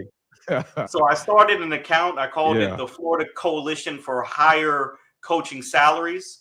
And I typed out this long note just about how enough is enough, and coaches in Florida need to unify and come together and stand up. to the system. Okay. Because the system is broken, right? And the only person that was following the account was myself. At the time, I think I maybe had 100 followers. So I liked and I retweeted it. It went viral. Within a few weeks, we're up to 400,000 plus impressions. You had college coaches all across the nation retweeting it, because at that point, I don't think too many people have ever gone on record to say the things that I said. And it just caught revolutionary. on like fire. What? Ooh, that spirit's in you. I can feel it. You know what I mean? Man, so at that point, that's when the coalition was launched, and here we are 4+ years later, man. Just our footprint has grown all across the state. Our footprint has grown nationally. I think Coach White talked to you about this last week. We've had coaches reach out from different states. They started a Missouri Coaches Coalition, a North Carolina Coaches Coalition. I mean, it's everywhere now, right? And there have been talks about starting up the National Coaches Coalition, however that would look. But I've told everyone that would be big time. I'm glad to give you the blueprint of what we did, but I'm not going to get involved with anything else until we can fix the problems here at home. So that's why I'm here. Okay. And, just going back to what you said about being a revolutionary, I think more than anything else, my pops is a military guy, right? And he always taught myself and my brother, just if you see a problem, don't stay quiet. Say something about it. Yes, sir. And my father was always that guy. If he saw something wrong, doesn't matter where it was, he would say it out loud. So I think that, part of his personality caught on with me. And doesn't matter if I was at a school, if I was a principal, a district administrator, if there was something that I saw that wasn't right, I would say it out loud. And I didn't care who it offended. Right is right, wrong is wrong. So that's how you create change, man. Sometimes you got to ruffle a little bit of feathers. You know what I mean? You got to rub elbows sometimes, and you can't be afraid to speak about something you're passionate about, not just sports, as a man. You know what I mean? So that's number one. I could tell your dad was probably a man's man. You know what I mean? Military guy. 100%, man. And he still is. He's still that. He's still that dude, right? Okay. But there you go. Jump down. So we were talking about coalition launching December of 21. Jump forward to April of 23. We had a new superintendent in Brevard, and there was a board member. She's an arts lady. She's all about the arts, the orchestras, the bands, etc. She hated the fact that I had started this coalition. At this point, we're getting more traction. And she told the superintendent he needs to cut it out. So interim superintendent has a conversation with me and says, "You need to cut this out." I said, "Nope. Not going to do it. I'm not going to do it. Somebody needs to say something." I got a question that pertains to that. I'm going to save it, right? Because I want to know we'll talk about, I want to know what's the issue with like the teachers like what's the issue with coaches being some teachers too? Like save it because I want to ask it later. But let me ask you this, brother, because that was a lot, right? Because I got some Texas guys tapped in from Bama to Louisiana to Georgia. They all tapped in, but as I said it earlier, comparison is the biggest killer out in this and outside of life. So it's hard to compare our state to theirs, right? Ours is structured differently. 100%. But I guess for those that are watching in and might not know fully, like what is the Pay Florida's Coalition? I know you're going back into the history. You're kind of bringing us up to speed, but talk about what the mission is. How's it grown since those early days, since the pushback days? Now, people's got a lot of better vision now. People seeing what you're doing, but how has it grown since those early stages, and what is the coalition? So to answer what the coalition is, we're an advocacy organization. We advocate for the rights of high school coaches in Florida. We're not a union, nothing like that, right? Unions, and I was a union paying member. Unions don't care about coaches, right? Man. Unions are there to serve their teachers. Keep it real. Keep it real, doctor. I sat at a negotiation table in Brevard. They had extra money come in because they had a sales surtax. And I'm sitting at the table with the union representative, and I brought along a principal and 3 of my high school athletic directors. Yeah. And we're going over every athletic item line by line: head football coach, assistant football coach. And I'm a data guy, Drew. I know my numbers. If there's one thing that I can say that I'm truly good at, and I'm not good at a lot of things, but when it comes to numbers, when it comes to numbers, I'm that guy. I'm that guy. Yeah. So we're going line by line, and I'm giving them my ask. We're looking at what it's currently at, and I'm giving them my ask. And they're like, "Whoa, that's not going to work. That's not going to work." And we're going back and forth on everything. We started athletics. As we got past athletics, and now we're going into activities, I found out why she said it wouldn't work. They were trying to give a bulk of that money to those activities. The freshman class sponsor, sophomore class sponsor, band director, Rotary Club sponsor. That's where they were trying to pump the money, not for the coaches. So I don't understand that being in Florida. Like, how do you not understand what Florida football does for young men on and off the field? What how do you not? Drew, let me ask you a question. Let me ask you a question, Drew. I'm going to ask you a question. Brother? Go ahead. 67 counties in Florida, 67 teacher unions, one master teacher union, the FEA. Okay. Have you ever heard any of them come out publicly and advocate on behalf of coaches? Has a single one said coaches deserve more right money? Here, you guys have done more than anybody I've ever seen for coaches. There wasn't nothing like this when I was in high school. So no, that's the answer to that. And here's the thing. Somehow, and we're going back to history lesson here, coaches became part of teacher unions early 1970s. As you started off the conversation, back then, $2,000, $3,000 for that position, that was on par with what minimum wage would have been considered. Because coaches weren't working year round. It was work 2.5, 3 months, and I'll see you guys next year. That's what it was. Yes, sir. Right? You didn't have 7-on-7. You didn't have any of these pressures that exist now for coaches, right? So it's been over 50 years that this system has existed. And I hate to call anyone out by name, but we're keeping it real here. There were coaches associations in Florida at that time. There were athletic director associations in Florida at that time. So they already had something like this. Why didn't them stand up for coaches? Why did they stay silent? Why did they stay quiet? Man, it's the rundown. We're gonna keep it real now. It's all love, but come on. We could have been ahead of the game, is what Dr. Ramjit is saying. You know what I mean? 100%. But here's the thing. You have these associations and these organizations not trying to ruffle anyone's feathers, right? The board members of some of these associations, they're still working in schools, right? And nobody, especially if you're a county athletic director, you don't want to give up that office job. You don't want to give up that AC and move back into a portable. They demote you to being a teacher. Hey, right? Nobody wants to ruffle feathers, right? You said revolutionary, brother. If you know your history lessons, you got to choose. Do you want the good paying job, or do you want to go advocate for your coaches and might take a pay cut? And I'm just calling it out for what it is, because let me throw this back at you. Yeah. We talked about teacher unions coming out and not speaking up for coaches. Have you ever seen a county athletic director or another one of these associations come out publicly and say that coaches deserve to make more money? Now we talking about our ADs now. We rally calling. That's what we're doing. It ain't rough and feathers. Like we trying to rally together. If we know what this really means, come on, guys. Go ahead, brother. Man. Out for what it is. Everyone sat on their hands and they stayed quiet, right? They bit their lips and they just took what was given to them because they didn't want to ruffle feathers. And Drew, I'll tell you, when my superintendent, going back to this conversation now to wrap it up, when he was giving me a hard time on behalf of that board member, I said, I'm not going to stop doing it.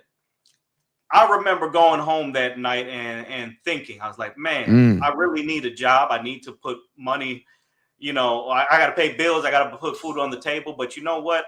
At the end of the day, I'm not going to sell out. Yeah. If my father, if he knew that I was selling out, he'd be ashamed of me. And that's one thing. It's like, hold on, now you about to bring the spirit out of me. Now we threw Andrew. You got to stay true to yourself. So I knew that I had an athletic director meeting the next day. So I had a conversation with my athletic directors, a little emotional, and just said, hey, just letting y'all know after this meeting, I'm quitting. I'm putting my keys on my desk and I'm walking out. They said, no, you're not. Like they were in shock. Nobody does that. Yeah. Well, I'm about to do it because you know what? This is bigger than one person. You know what? I'm qualified in a lot of things. I can find a job. I don't, man, if I got to go out there fixing ACs, laying down sod. There you go, man. There you go. You're a real dude. There you go. If you that's got to do what you it got to takes, do. if that's what it takes to keep this going, then you know what? I'm going to go ahead and do it because, wow, as they say, man, I'm going to stand on business, right? Oh, and that's exactly what I did. Keys on the desk, walked out, and since I left a little more than 2 years ago, the coalition has blown up tenfold in everything that we're doing. Look at this thing. And that leads to this, right? And man, I gotta say, tilt my hat to you, right? Because it's a lot that goes into this. That's why I wanted to have the background, the journey. Because we see the social media, we see you guys as a group, y'all doing a great job. Waldrop, a few of the guys, Coach White. But I wanted to know the journey of these guys. You know what I mean? Like, what inspired these men to invest into the youth like they do, and to invest into these, put the spotlight on the coaches that's investing into the youth like they do. So y'all got it right there. Dr. Ramjit started off hitting a couple of y'all, knocking a couple of helmets off. With John Garcia. Now, let me tell you one thing, though. Go ahead. The way we've really, the way we've blown up here in the last 2 years, especially this last year, man, I can't even begin to put it in words how much progress has been made. None of it would have been possible without our staff, man. Like, on top of teaching and coaching, gotta bring that up, Coach White, like Ben Waldrop, Jeff Gerke, James O'Brien in South Florida. These guys are Tyrone McGriff up in Tallahassee. These guys have put in so much of their personal time into this, and they've helped make the FCC what it is now. It's not just me, by no means. That was my lead. I talked about the team, you know what I mean? That's what I wanted to talk about a little bit. Good stuff. These guys believe in this cause, and you know, I tip my hat to them, and I can't say enough good things about these guys that came on board and believed in my vision, believed in me, and now we're on the brink of making history, not just for Florida, but I think the rest of the country. Once they see what Florida is going to be enacting, they're going to follow suit. Man. And I don't know who creating the graphics, but they need a shout out too. They look pretty good. I appreciate that, man. That's me. You know, this man right here. Don't put him in the box. He got one thing, man. One thing that I learned very early, and one of my old teachers used to say this. Funny enough, I talk about my old teacher. He's one of the main reasons. You know, I started the coalition. You know, back in high school. You know, I wasn't by no means a troubled kid, but I'd always get myself into something. And he was the first minority teacher I ever had. First teacher that looked somewhat like me, and guy had a real impact on me. We had a good relationship, and he was a basketball coach and said, "Hey, man, stay out of trouble. Just come out and start filming these basketball games, right? Be my video guy.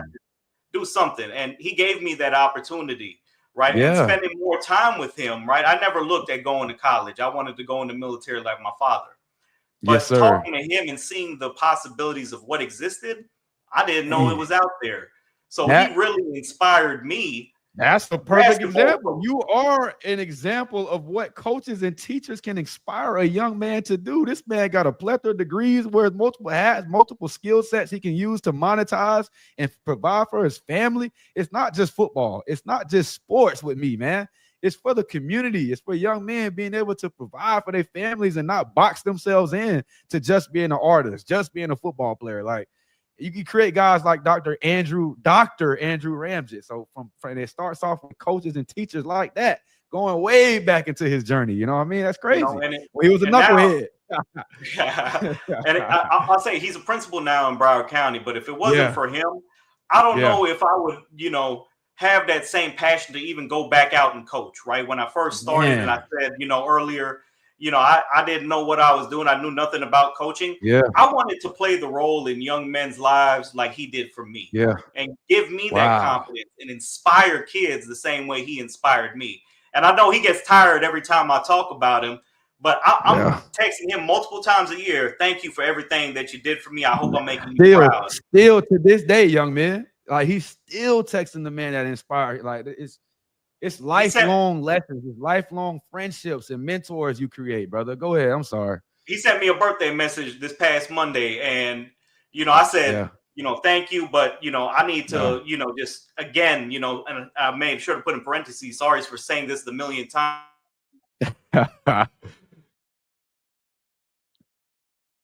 Uh-oh. Hey, Dr. Ramjit did just celebrate a birthday. Hold on, he might have lagged a little bit. Am I back? There we go. Are you back? You back now? There you go. Yeah, but just it takes one person, man, to inspire someone to do great things. I'm telling you, it's man.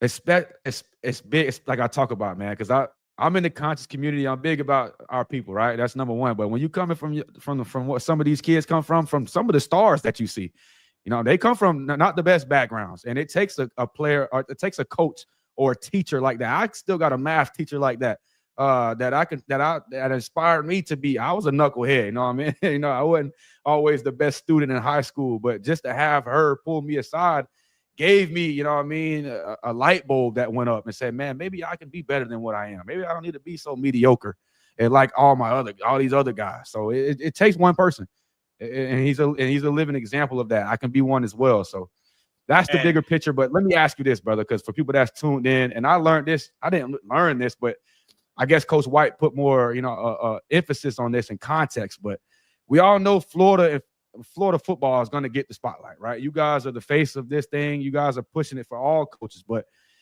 talk about that. You know what I mean? If this thing's for across the board, it's not just for football coaches. It's for basketball, volleyball, tennis, track. These are for all coaches. You know what I mean? Not just game day leaders. Like, talk about why fair pay is crucial to their ability to mentor and impact young men, and why this is about all coaches, not just football coaches. Right, because it's about all coaches, but the thing is, you're not going to retain talent, good coaches, if your coaches aren't getting paid. I lived it firsthand. You got a family at home. You could make more money delivering for DoorDash in 2 months than you can for a whole year. That's crazy. Crucial. But let me tell you, it's a funny story, man. So one day, this is back in 2019 when I was at Lake Nona. I was also coaching girls basketball. And okay. Saturday with my family, didn't feel like doing groceries, so we make an Instacart order. The guy that comes to deliver the order, we're looking at each other like, hey, man, you look really familiar. And he was a tall guy. So I said, hey, man, you wouldn't happen to coach basketball, would you? He's like, I knew you looked familiar. Turned out to be one of the basketball coaches at St. Cloud High School. And we got into a conversation. He's like, man, I have to do this on weekends just to be able to continue to coach. I said, wow, man. And you see it firsthand. It really is, man.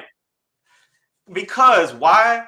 Because the people that could make the changes in this state, they didn't say anything. They sat on their hands, they bit their lips, and they let this happen. They saw the turnover in coaches. Drew, the average life cycle for a coach based on surveys that we conducted is 1.2 years now. Coaches get in and they get out just as fast. Because Drew, God, we're talking all sports, right? Not just basketball, football now, but that's all sports. So it's across all sports? 1.2 years? Yeah. What? It's crazy, right? That is. But the thing is, this is why it's become so short. Let me explain to you. The folks at schools, they don't want to take on a position because they know the headache that comes with it, the extra time commitment. So what happens now? These schools have to go into the communities and find community coaches, volunteer coaches, right? Your youth level coaches. Let's bring them on. If they could pass a background check, let's bring them on. And what happens? They come into the system. They see how it works, and they say, hell no, I'm not doing this. They out of here too. I'm going back to the private sector. Like, this ain't worth it for these $1,500 to be an assistant coach. Bruh, oh my goodness. Because outside of just compensation, the high school athletic system in Florida is completely broken, right? You see the way that these coaches get treated. Let me tell you something. And this is me talking as me now, not as a representative of the FCC, but everybody wanted to jump on Teddy Bridgewater, right? Oh, he shouldn't have given these kids Uber rides. He should have been paying for meals. Like you said earlier. There ain't no way people hating on that. he's buying these kids meals that these kids don't have money. You go down to Dade County, socioeconomically worst neighborhood I've seen. Some of these neighborhoods in Miami, worst in the entire state. You touched on it earlier, single parent households. Some of these guys, they don't see their mother all day or their father because they're out working 2 jobs, right? They working 2-3 jobs. And then you got McDonald's. How are you going to build a Power 5 body with McDonald's and Burger King? So the brother trying to give him some nutrition. So what's he trying to do, man? He's trying to make sure that these kids receive that nourishment, right? He's getting these kids, getting them Ubers instead of these kids walking home down there. Anybody that talks about it being an impermissible benefit, an Uber ride in Dade County, I dare you to walk from my Miami Northwestern. There's even a mile down the road. You will be scared. Like anyone that called Teddy out and said, hey, you know, that's impermissible. Why don't you go do that walk yourself and see how you feel? Yeah, somebody, that would be somebody go do that. I was in the shoes of some of these kids. I know that walk. Yeah, somebody put that video. Go ahead. Walk from see how you feel. Some of these kids have to take during the nighttime. You know what I mean? That's a lot of variables from drug addicts to et cetera that we can talk about and get to the nitty gritty on this show. You know what I mean? 100%. So, you know, what high school coaches have to deal with, and we haven't even touched on school administration and all this kind of stuff. You know, just I'll segue just very quickly, but kind of show what they have to deal with. I was talking to a coach 2 days ago. I was talking to him on Tuesday, and he was complaining to me that his athletic director is not giving the football program any of the concessions or the gate, right? He's like, we only get a certain percentage of the ticket sales. I'm like, why? From the game? From the football game? Just a small percentage. He was getting 10% of the gate. I was like, that's crazy. He's like, they expect us to fundraise, but they're giving the concessions and the gate to the band. I was like, for the football game that they're bringing this crowd out, they're not getting the return. It's going into the band. Let me explain to you, Drew, why they do that. School districts have completely cut off a majority of the funding to athletic programs and activity programs in these schools, right? What? So why? As an athletic director, you know that your football gate, that's the most money you're going to see all year. Those 5 home games. So you got to take. Come on, man. Let's be real here. Like, you got to take the profits you make from those 5 home games, and you got to split the pie, right? Your basketball program, your tennis program. You go. Wow, go ahead. That's the context. It's opening to me now. I see your tennis program, right? The only 2 big revenue generating sports in high schools are football and basketball, and in some schools, if you don't have a good basketball program, you're not bringing in any revenue. It's the football programs that are pumping in money to each and every athletic department in this state. Did y'all hear that? They have to take the money that they've accumulated from the 5 home games and distribute it to the other sports. The football is paying for the other sports. What? That's what football does. That's. I hope y'all got that right. And I don't think it gets talked about enough. And I remember when I was in Florida for sure, but man, I remember when I was the county AD in Brevard. There was a football coach that came to me and said, "Hey, you know what? I don't think it's right. My principal is saying that it's a school board policy that band gets concession, this program gets this." I was like, no, that's not a school board policy. That's your principal's policy, because your principal sees firsthand the budget. And I got into a little hot water like there. Band getting more than the teachers. It's crazy, right? They're first priority. But again, I was gonna say I got into a little hot water because the coach went back to the principal and said, "Hey, Ramjit said this isn't what it is, right? It's not a board policy." So he demanded that the principal show him the policy. Right. Yeah. Next thing you know, I get a call from my boss 15 minutes later. Come to my office, and I got one of those slap on the wrist, right? For being honest. For being honest. Yeah. Man, it's crazy. So the pressures of being a high school coach in Florida, for a lot of coaches, it's why even deal with it, man? Why deal with it? It's immense for my out-of-staters that's looking in. But let me ask, like, why we talked about 50 years ago, the 70s and whatnot, the stipends not changing or even adjusting to inflation. Like, from your perspective, why do you think it hasn't? Like, why do you think Florida's lagging behind so much? Is it some of the things you've mentioned now? Is it something that our government has something to do with? Like, just for me, like, I want some more context on it. Why are we lagging so far behind? I always had the same question until last January. I always wondered. Okay. I knew that unions weren't fighting for I'm like, what? Coaches. Why? What is it? Yeah. I knew athletic directors weren't fighting for coaches. So with the coalition, what we did, we held a legislative meeting for House members, Senate members, whoever wanted to come out there. And we thankfully, you know, shout out to him, Coach Norvell at Florida State. He wanted to come and speak on behalf of high school coaches to whoever showed up to the meeting. We didn't know who was going to show up, right? And we had about 15, 20 people in the room. You know, a lot of House members, they didn't attend themselves. They sent their aides. But there were two people in that room that day. One, his name is Adam Anderson. He's a House member out of Palm Harbor, Tarpon Springs. Okay. And the other was Corey Simon. He's the head of the education committee. Corey Simon was also an All-American at Ely High School, an All-American at Florida State, played defensive end for Bobby Bowden, went to the NFL, won a Super Bowl. That name, I'm a know. That name sounds familiar, brother. Yeah. They both were there, right? And while everyone else is like on their phone or is trying to snap photos of Coach Norvell, the two people paying attention in that room were Adam Anderson and Corey Simon. When we were done with the meeting, you know, I went over to Adam Anderson to thank him, and he said, I had no idea. Turns out he played linebacker at Admiral Farragut, right outside of Hillsborough. He had no idea. He's like, no one has ever brought this to our attention. Man. One of the legislative aides chimes in and says, unions, they never discuss coaches. Unions only talk about the needs of teachers. Man. You know what my OG said, brother? Say that again. My OG said, my OGs tell me a closed mouth don't get fed.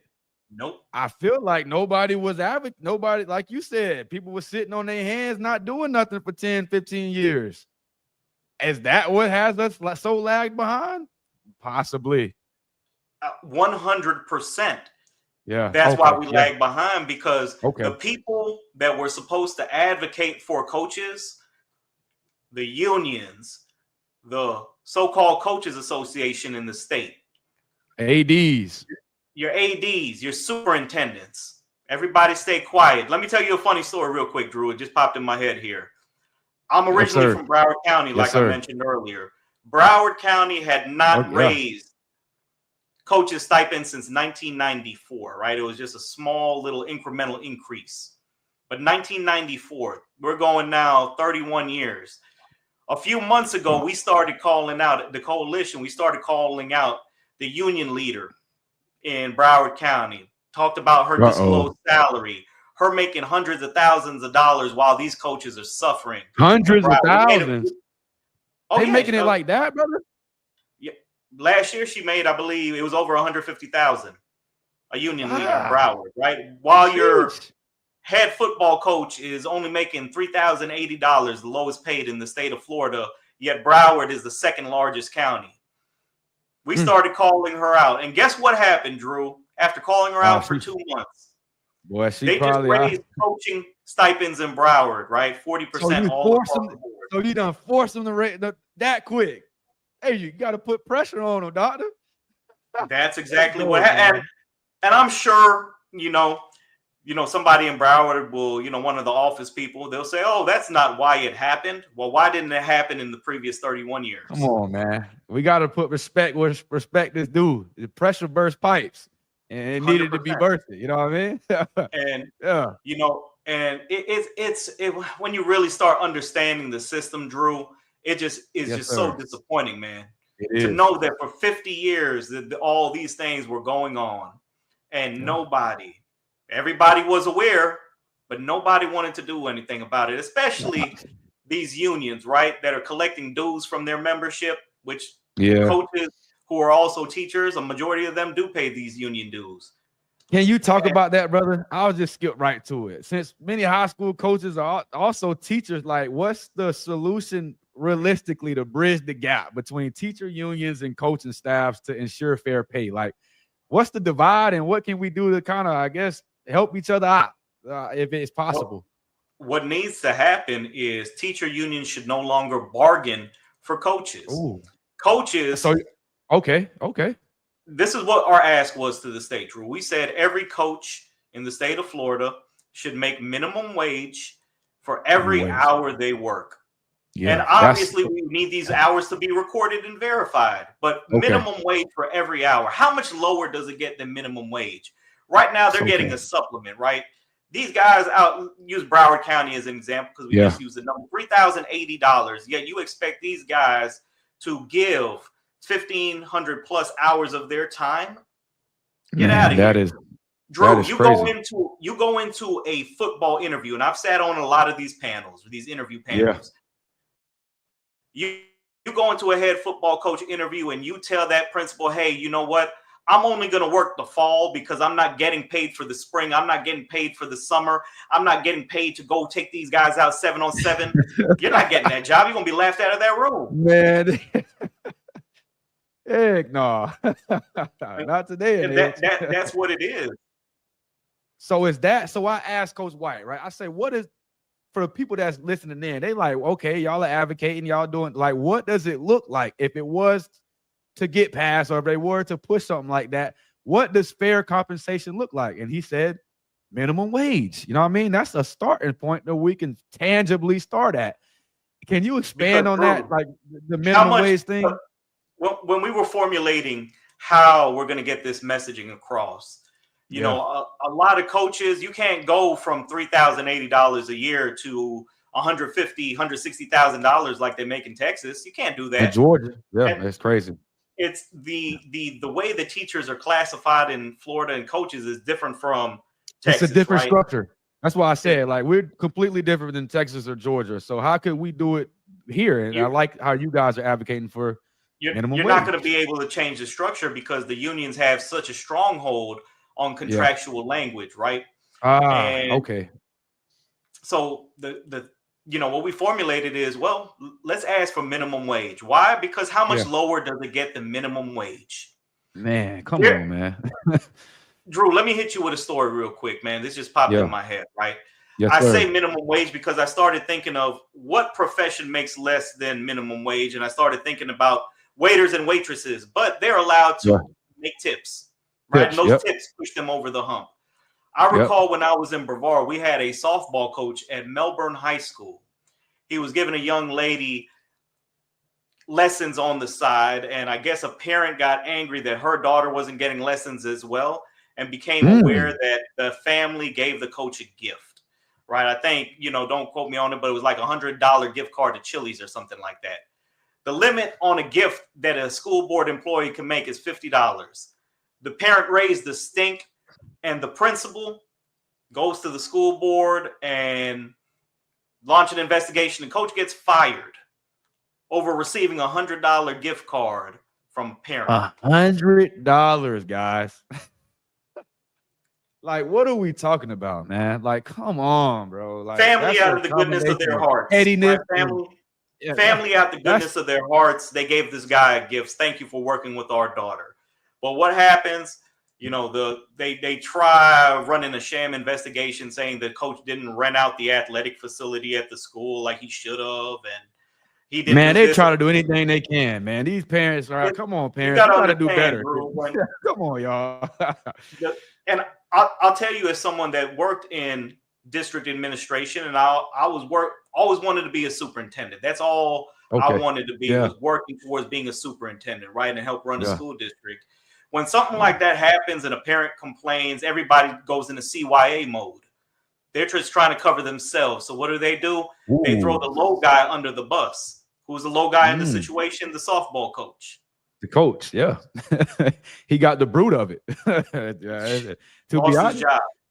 He lost his job, and this is real life. This ain't a video game. That's the way he was putting food on the table for his family if he didn't have to work another job.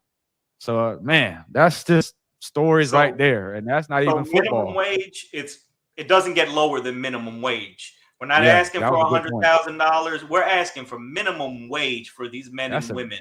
Great point. What's the pushback? What's been the pushback? Are they not accepting that? Like, how do you not? And we go back to those that have the power, which are the unions. The unions now are saying, well, our freshman class sponsor, our sophomore class sponsor, they deserve minimum wage as well. And I'm all for it. Drew, if you're working hours, time outside of your regularly contracted, hours in a school, if you're working that extra hour, you deserve to be paid minimum wage. We our teachers now. I respect a lot of teachers. Yeah. Drew, nobody can tell me a freshman class sponsor or a Rotary Club or an anime club sponsor is putting in hundreds and hundreds of hours like a football coach. Wait, so when you talk about sponsors, you talking about clubs and anime clubs and all this stuff? Is that what you mean by that? No way. Let one of those teachers go on a field in this summer heat right now and paint a field. Like go paint a field. I bet they won't do it. It's been 100 plus, guys. In the melanin popping, so it helps us a little bit. But man, it get tough out there. You know what I mean? So it's the unions that are really trying to hold it back for whatever reason. Dang, man. There's a superintendent. Is that teacher union specifically or just unions? So the way it works in Florida is you have 67 teacher unions, and then you have the Florida Education Association, which is kind of the master union, right? If I'm not mistaken, teachers and coaches, they pay their union dues for their union. It's funneled through the FEA, and the FEA, union's bank account for them to use for whatever reason, right? Okay. Yeah. So it's really those union folks in the FEA, and I hate to say anything bad about them because honestly, when I met them in Tallahassee, they were there at the legislative meeting. They actually let us use their office to have the meeting because they wanted to be a part of it. I was about to say, they wanted to get one of them and Dr. Ramjit. More than anything else, I think they wanted to listen to our message and listen to what's going on, right? They see us, everything that's going on Twitter, but they wanted to be part of it, kind of see firsthand, what they can do to kind of combat what we're doing. Yeah. Right? I'm like, do we got to get one of their leaders and Dr. Ramjit on the call together and like see how we can what's the I guarantee they would never do it, man. Drew, I guarantee they would never do it because like I said, you said they wouldn't do it? They wouldn't do it. Why? Because they know that they would get exposed for not being able to stand up and fight for their union members who are coaches. They want, Drew, whenever we talk to local union folks in school districts, they're saying, coaches deserve to pay more, but our teachers need to make more too. They're teachers. They're teachers as well. Do you know the number? Again, like, what's the percent of coaches that are teachers? Do we have that number? We ran a survey, and I think it's pretty much accurate. I know Brevard was an outlier because Brevard, when I left, it was 70-30, 70% community coaches, 30% in school. I think we're now up to close to the 60-40 range, where 60% of your teachers are still in school and 40% are out of school. Okay. That's a lot better than, what I mean? So it's getting there. But I wanted to know that number because I know a lot of even when I was in school, a lot of football coaches were math teachers or whatever, you know what I mean? They were teachers throughout the day. So come on, same team. Let me hit you with something, man. Here's another one for you. This one's gonna blow your mind. This statistic. Right? Because I saw you had Josh on there, and we partnered with Josh, and Josh gives us a lot of good data. We had 125 coaches leave their position this past year. So how many? 100 plus. We're just talking football now. Head from football. January. From the end of December. Let's go December. From December. We'll say December. Guys, it's been over 100 coaches. And you have roughly 600 football playing schools. We're including the guys that play in the Sunshine State as well now. What? We're talking, Drew, almost 20% turnover in 1 year, right? Wow. This is not sustainable, right? And this is what we brought to the legislature, right? And this is, let me hit you with something else. So last year, Governor DeSantis, he saw everything that we're doing, and they're just I gotta come there. A lot of noise now, right? Like, what is DeSantis? There's a lot of noise at this point going on about coaches leaving Florida, coaches not making enough money. He came out on record, first sitting governor to ever do this, came out and said, I want to see coaches be paid more. He said, I don't want to see our coaches leaving to go to Texas. I want to hear him what he has to say about this. He has to have some power. Oh, 100%. He said, I don't want to see our coaches leaving to Georgia. I don't want to see our coaches leaving to Texas. We need to pay our coaches more. That's the governor right there, right? That's the governor coming out and saying that publicly on camera, not behind closed doors. That's the governor. And like him or hate him, whatever you feel about him, he came out and he said it. And, just if you come out publicly to say that and you have a Republican majority in your House, you have a Republican majority in the Senate, what are you signaling to them? Get it done. No, well, then guys, we could have a whole nother show about that too, right? I told y'all I wear multiple hats, right? I'm telling you, but I'm gonna tag DeSantis up. If you guys do a great job with the clips, if we can do, they need to see this. This needs not just to be statewide. This needs to be national. Because this is, like I said, it's a travesty of what, because if you look at the NFL, nobody's matching this state, right? Go ahead, brother. And I was going to say, we've been able to take it nationally. Drew, when we first started the coalition, what I tried doing, I tried reaching out to school districts. I tried reaching out to unions and, nothing, right? They didn't want to meet with us. Wow. They didn't want to discuss it. So I learned, Drew, the only way you could really get things done is you get credible data, factual data, yes, sir. And you take it to the top. And you take it to the top, and there's going to be someone on top. It might take you a few opportunities, a few chances, but somebody's going to pay attention. Yeah. Somebody is going to be touched by what happened, and that's what happened with Representative Anderson, that happened to sit in that meeting that day. He was touched, and he's just been our strongest advocate as high school coaches in Florida. Where we are now compared to where we were 4 years ago when we got started, none of it would have been possible without Representative Anderson, because he sees firsthand, right? He has a strong relationship with his high school coach. Yes, sir. And for him to know that man put in so many hours of his time away from his family, away from his children, to help shape his life, to mentor him, yet he was making pennies on the dollar. I think that touched him. And he also saw you have thousands, almost 25,000 high school coaches alone in the state of Florida. And not a single one in these public schools are making anything that resembles minimum wage. How is that possible? Well, I can say this, brother. It's easy to argue with opinions, right? But it's tough to deal with statistics, data, and facts. You know what I mean? So you gotta. So I'll just throw this little caveat out there for you, man. So I'm all about going to the top. So as we're getting Florida done, we've reached out to the Department of Education nationally. We've reached out to the president's office, and I can tell you, conversations have been had. To what level, I can't really specify, but say you went to the top. That's what you do, because you have your data, your factual data, and you take it there. And one thing about me, man, I've written dissertations. I love writing. I could write all day, man. And especially like I told you earlier, just being in love with data and being in love with numbers and being a data guy, I could put together these reports. I could put together what they're looking for. For a lot of school districts, somebody told me the other day, man, you're a school district's worst nightmare. 100%. Yes, sir. Because I was there working my way up, right? I was a principal. I know when we're talking education, what educators are looking for, data, because data is what drives all decision making. So if you have the right data, you can get things done. Yeah. Hey, man, you said a word, dissertations, man. I ain't heard that since college. I'm a history major too, man. I done wrote a few of those myself. But all right, brother, as we wind down, I got about 8 more minutes left.